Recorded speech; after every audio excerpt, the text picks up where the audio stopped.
Nah, kembali kepada seorang Mak Hidayat ini, ya, kalau menurut saya sih serba bisa ya. Fotografer bisa, Iya, seorang guru bisa, bisa. kemudian eh, mendidik murid, mahasiswa, juga acting di layar lebar Iya nih. YouTube ya. Iya, Bener ya, Bang iya, ya? belajar, belajar. Masih belajar ya. Iya kan. Saya juga belajar Bang acting ini Bang. Tapi nggak Ah, dapat dapat. kebetulan di kampus saya itu ikut apa namanya unit kegiatan mahasiswa di teater Oh, di situ. wah, ternyata ini Anak teater, anak teater anak juga ya, teater, anak panggung juga. teater semut. Ya Oke. namanya teater semut. Oh, namanya teater semut. Iya. Oke. Em, nah, Bang, bicara tentang layar lebar ini Mhm. yang dirilis oleh Mak Hidayat yang bernama Akeloy Production. Boleh dong, ya.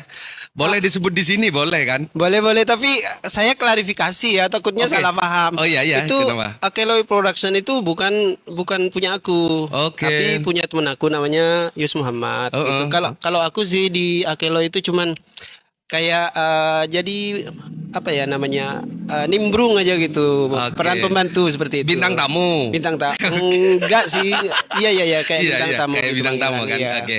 Eh, ini seputaran tentang film layar lebar di YouTube Mm-mm. Akeloy Production. Saya selalu mengikuti, Bang. Iya. Dan untuk tema kemudian karakter dari seseorang itu para pemain dari Akeloy itu memang semuanya kena gitu kan. Mm-mm. Mereka membawanya dengan rasa gitu. Nah, untuk Mak Hidayat sendiri, ketika bergabung di film itu, ada kesulitan apa enggak, Bang? Kalau aku sih kesulitan pasti ada ya, cuman apa ya namanya dari tim itu selalu memberi arahan. Ini gimana, harus Mm-mm. gimana, sikapnya kayak gimana gitu. Kalau kayak kemarin aku kan nimbrung di Kamarok ya. Di situ aku nimbrung dari Kemarok 2 sampai Kemarok 4. Kemarin empat ya. eh Watak aku sendiri yang aku bawa itu dia tiga bersaudara. Heeh, heeh. Terus aku tuh yang paling muda, terus yang paling lugu gitu kan. Jadi kan Oke, watak watak aku itu kayak yang lugu tapi pengen tegas juga seperti itu. oke, oke. Kalau kesulitannya banyak sih, kalau di film itu banyak sulitnya karena dia apa ya, film yang bener-bener eh apa ya, film itu kayak cerminan juga gitu kan. Jadi Kisah nyata. kisah kayak kisah Mm-mm. mungkin bukan kisah nyata, cuman terinspirasi dari zaman-zaman Oke. kayak gitu. Mm-mm. Jadi kita itu harus yang benar-benar apa ya, harus benar-benar menjiwai, terus sasarannya tuh memang harus kena gitu dari watak itu gitu. Oke. Apakah kisah dari berbagai film tersebut yang diangkat oleh Akeloy Production itu kisah nyata atau memang sudah ada apa ya, skripsi dalam dalam pemikiran? Apakah seperti itu, abangku? Kalau itu sih aku apa ya, mungkin nggak bisa komentar karena aku ikut di film itu sudah ikut di yang kedua ya. Terus apa ya? Jadi proses untuk skrip untuk jalan cerita itu nggak tahu. Cuman kamu perannya ini, terus dialognya ini gini-gini. Jadi Hmm. kayak dalam penulisan naskah itu tidak tahu gitu. Jadi Oke. apakah itu dari kisah nyata atau tidak, Mm-mm. saya kurang tahu itu. Oke. Namun yang saya cermati ini Mm-mm. semuanya real, sesuai dengan kehidupan yang ada.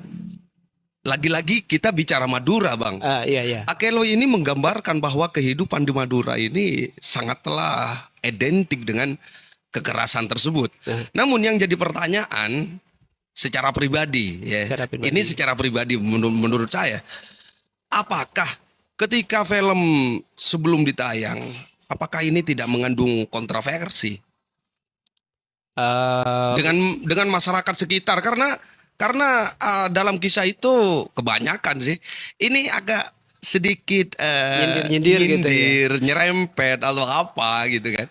Kalau aku sih sebenarnya apa ya, kayak mungkin kalau kontroversi itu mungkin ada lah gitu. Maksudnya ada yang menganggap seperti itu. Cuman Oke. kalau dari aku pribadi sih ini kita bikin konten hiburan yang sebenarnya bukan bukan apa ya, bukan menyudutkan siapa-siapa gitu. Cuman Oke. kalau sebenarnya kita juga pengen menggambarkan seperti apa sih kalau pilihan apa Gitu ya. zaman-zaman dulu Iya, iya, iya. tradisi kayak Mm. zaman dulu itu seperti apa, seperti Oke. itu ya, Mm, kira-kira mm. seperti itu. Jadi setidaknya generasi yang sekarang ini tahu kalau tradisinya dulu seperti itu. Oke. Jadi dengan harapannya itu bisa diambil positifnya dan Dan dibuang. kita bisa merubahnya itu ya. Ya, Kita bisa seperti di merubahnya. endingnya itu kan pesan moralnya itu lumayan cukup bagus menurut Cukup aku. bagus. Ya, benar. Kalau menurut saya secara pribadi lagi nih Bang Iya, ya. pribadi ya. Ketika saya melihat di layar lebar YouTube Mhm.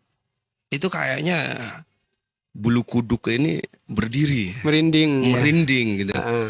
Alur ceritanya itu kena dan mimik wajah dari para pemain tersebut itu memang benar-benar apa ya, 100% Dapet gitu ya? dia dituangkan di situ. Mm-mm. Aku sih salut banget sih sebenarnya sama tim-tim Akelo ini karena di luar watak itu mereka itu sebenarnya wataknya ya humoris gitu Oke, kan. Kan oke. memang awalnya berangkat dari humor kalau Akelo itu. Cuman mereka tuh salutnya aku profesional. Jadi dikasih watak seperti apapun mereka bisa membawakan seperti itu. Oke. Jadi itu yang saya salut gitu. Mm.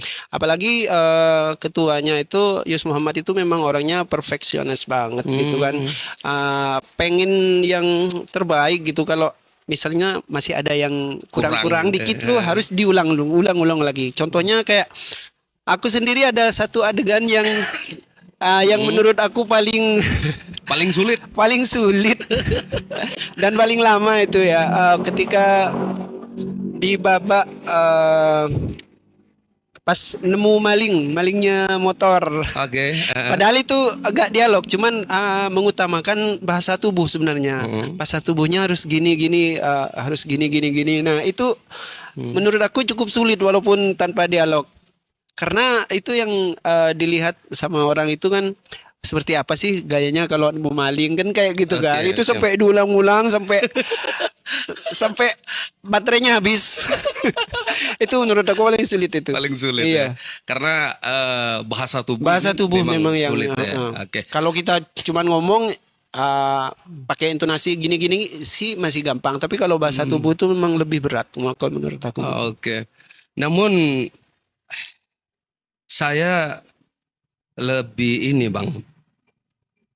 Ketika ada adegan yang perempuan itu, Mhm. ketika Bang Hidayat apa itu Lagi ngeketin balut luka, ya balut ya. luka yang temannya itu kan, terus si perempuan itu datang entah itu bibinya atau apa ya kan, istri Ipar. oh adik ipar, Mbak ipar. kakak ipar. Itu kan istrinya saudara yang paling tua. Oke. Ah. Dan di situ mengangkat bahwa harga diri ketika diinjak-injak, Mhm. maka bukan hanya seorang laki-laki saja yang emosional, Iya, yang mendatangkan keegoisan, namun seorang cewek, seorang perempuan ketika harga dirinya diinjak-injak, maka dia akan lantang untuk berbicara. Ya, seperti itu. Mun kakek le, Mun lakar kakek tak bengal kak. mun kakek lakar tak bengal le, tina engkau sagente kakak le dia, ya tang sampai rangkui le. Ingat ya. Nah, itu bahasa itu apa ya? Ini Nyelet ya. nyelet. Ini benar-benar berinding saya mengatakan seperti itu, Bang, bahwa ketika harga diri kita diinjak-injak sama orang lain, ini maka kita akan tegas dalam Iya. mengambil sikap. Itu. Ya, itu dibarengin dengan sebenarnya ada emosi, ada dendam juga gitu kan. Jadi amarahnya itu bisa kayak gitu. Bayangkan suami dibunuh orang, terus lihat saudaranya nyantai-nyantai aja gitu. Sebenarnya nggak nyantai sih ya, kalau yang saudaranya itu adiknya itu kan udah baru pulang mau balas dendam ke Klebun kan, makanya dia luka sini dibalut gitu. Cuman kan dia nggak tahu, jadi dikiranya kita itu diem-diem aja gitu. Oke. Terus ini lagi, ketika Hidayat itu masuk, kan siapa itu yang dibalut itu namanya? Supri. Pak Supri itu sebelum dibalut itu kan nantangin kan. Kemudian Mang Hidayat masuk, apa kak? Gitu kan. Nah itu sebenarnya bahasa moralnya itu kena. Iya.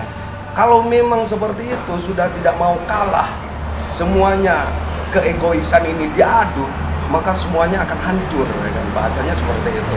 Iya. Mendingan munda ya pada lagi kakek atau karwingko kan, gitu saya mas. Aduh itu.